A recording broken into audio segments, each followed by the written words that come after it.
कांग्रेस के टाइम सबसे ज्यादा मुसलमानों का नरसंहार हुए है। मालूम है तुम्हारे को ये बात? मुजफ्फरनगर का कांड मालूम है तुम्हारे को? खालिद गुड्डू 44,000 वोट लाया था, एमआईएम से लड़ा था तो 2 नंबर पे आया था वो। बाबरी मस्जिद पर कौन बोला? अवैसी साहब। हाँ, तबरेज खान पे कौन बोला? अवैसी साहब। 3 तलाक पे कौन बोला? अवैसी साहब। एनआरसी पे कौन बोला? अवैसी साहब। जो दलाल है, जो चाटने वाला है और जिसको हराम की कमाई चाहिए तो वो दूसरी पार्टी ज्वाइन करे, और जिसकी ईमानदारी कमाई चाहिए वो एमआईएम ज्वाइन करे। यही डर से ही रियाज आदमी को खड़ा किया गया है। रियाज आदमी को कोई वोट नहीं देगा क्योंकि उसकी साइकिल पंचर हो गई है। भाई एमआईएम की डेवलपमेंट की बात, तो मैं तुम्हारी टिकट निकालता हूँ, तुम मेरे साथ हैदराबाद चलो, अवैसी हॉस्पिटल देखो, असरा हॉस्पिटल देखो, पूरी मुंबई में जितनी प्राइवेट हॉस्पिटल है ना, वो हॉस्पिटल तुम देखना। उसके बाद असद साहब का सरकारी हॉस्पिटल देखना। अगर तुमको फर्क नहीं समझ में आएगा तो तुम्हारी चप्पल से मुझे मारना, ये गारंटी मेरी। अरे भाई वो असेंबली में इससे पहले गया था भाई गल्ला से, हम खुद देखे हैं। वो इतनी आवाज़ उठाता है मुसलमानों के लिए। असद साहब का भाई हम लोग भाषण सुनने आए थे, उनका भाषण बहुत अच्छा लगा, दिल को लगा। अब वो तो पब्लिक आई है, पब्लिक देखो अगर वोट देती है, जितनी पब्लिक है उतनी वोट दे दिए तो एमआईएम जीत जाएगी। 19 में भी तो लड़ी थी, कहाँ जीती? नहीं जीते, दूसरे नंबर पे थे, अब की मेहनत कर रहे। आपको क्या लग रहा है? इंशाल्लाह एमआईएम जीतेगी। 2019 में आप जो मीडिया है, आपने क्या बोला था कि खालिद गुड्डू हारने वाला है, तो मतलब मीडिया वाले ऐसा भड़का रहे थे आम आदमी को। तो खालिद गुड्डू 44,000 वोट लाया था, एमआईएम से लड़ा था तो 2 नंबर पे आया था वो। और ये शोएब गुड्डू है ना, वो 28,000 वोट लिया था तो एमआईएम का नुकसान किया था।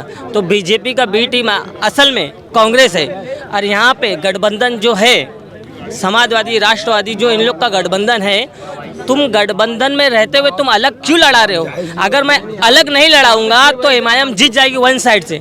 यही डर से ही रियाज आदमी को खड़ा किया गया है। रियाज आदमी को कोई वोट नहीं देगा क्योंकि उसकी साइकिल पंचर हो गई है। हाँ, रियाज आदमी आएगा ही नहीं। क्यों? ये बीजेपी के अंडर में ही काम करते हैं इन लोग। अबू आसिम जो है ना, वो क्या बोलता है, मुसलमानों का नेता नहीं होना चाहिए। बोले हिंदुस्तान है, हिंदुस्तान में मुसलमान नेता नहीं। अरे क्यों नहीं चुन सकता है? चुनेगा क्यों नहीं चुनेगा भाई? असद भाई इतने बेहतरीन लीडर है, मुसलमानों का चेहरा है असद ओवैसी। और वारिस पठान भाई वकील है। और तुम जितने एमएलए खड़े हैं, तुम सारे एमएलए में उनको लगा दो साइड में, सबको चेक करो कौन अच्छा आदमी है, पढ़ा लिखा वकील है। अरे भाई वो असेंबली में इससे पहले गया था भाई गल्ला से, हम खुद देखे हैं। वो इतनी आवाज़ उठाता है मुसलमानों के लिए। और वहाँ पे भाई गल्ला में बिल्डिंग गिरी थी तो उसने बेचारा, जिसका नुकसान हुआ था, उसने बिल्डिंग बना के साइड में उन लोग को घर दिया रहने के लिए। और भिवंडी में वो वारिस पठान साहब जितना ही जितना है, क्योंकि इससे पहले भी हमको भड़काया गया था कि भाई शोएब गुड्डू, खालिद गुड्डू हार जाएगा, इसलिए हम लोग बहकाए में आ गए तो शोएब गुड्डू को वोट किए थे। इस बार हम लोग सब इकट्ठा है, शोएब गुड्डू की जगह लिया है रियाज आदमी। रियाज आदमी नहीं आएगा भाई। आप मुसलमान, आप अपना वोट मत खराब करो प्लीज़, मेहरबानी। असद भाई आए, असद भाई के चेहरे पे वारिस पठान को वोट दो। वारिस पठान वकील है, कोर्ट में लड़ाई तो लड़ता है, और ये भिवंडी की लड़ाई वही लड़ेगा। और ये बड़े बड़े आलिम दीन जब समाजवादी को सपोर्ट कर रहे तो कैसे एमआईएम? वो गलत फहमी में गए हैं, गुमराह हुए हैं। देखो भाई, हर किसी को अपना हक है वोट देने का, वो आलिम हो गए जाहिल हो, बराबर है, सबको अपना वोट देना हक है। पर एनआरसी, सीए, हिजाब, जिस मुद्दों पे हमारा लीडर बात, हाँ, मस्जिद, वक्फ बोर्ड, जो हमारा लीडर उस पर बात करेगा हम उसी को वोट देंगे। ऐसे अरे गरे नत्तू करे हम वोट नहीं देंगे। हमारा वोट का हक सिर्फ बैरिस्टर साहब है और कोई है नहीं। कितने भी चने हैं और आगे चले गए, हम लोग वोट सिर्फ बैरिस्टर साहब को देंगे, दैट्स इट बस। बाबरी मस्जिद पर कौन बोला? अवैसी साहब। हाँ, तबरेज खान पे कौन बोला? अवैसी साहब। 3 तलाक पे कौन बोला? अवैसी साहब। एनआरसी पे कौन बोला? अवैसी साहब। और वो हिंदू भी, जो वो ट्रेन का वो जो मरा था बेचारा हिंदू, वो टेलर, उसके बारे में भी कौन बोला? अवैसी साहब। कन्हैया कुमार के बारे में कौन बोला? मेरा सदर बोला। हिंदुस्तान में, एक मिनट भाई, हिंदुस्तान में जितने भी सियासी लीडर है ना, उनका एजुकेशन निकाल लो, और बैरिस्टर साहब का एजुकेशन सबसे टॉप लीडर है। वो बैरिस्टर किसको बोलते हैं मालूम है क्या? लंदन की डिग्री पढ़े ले भानु। राहुल गांधी भी तो पढ़े हुए हैं, क्या ऑस्ट्रेलिया से पढ़े हैं वो भी तो।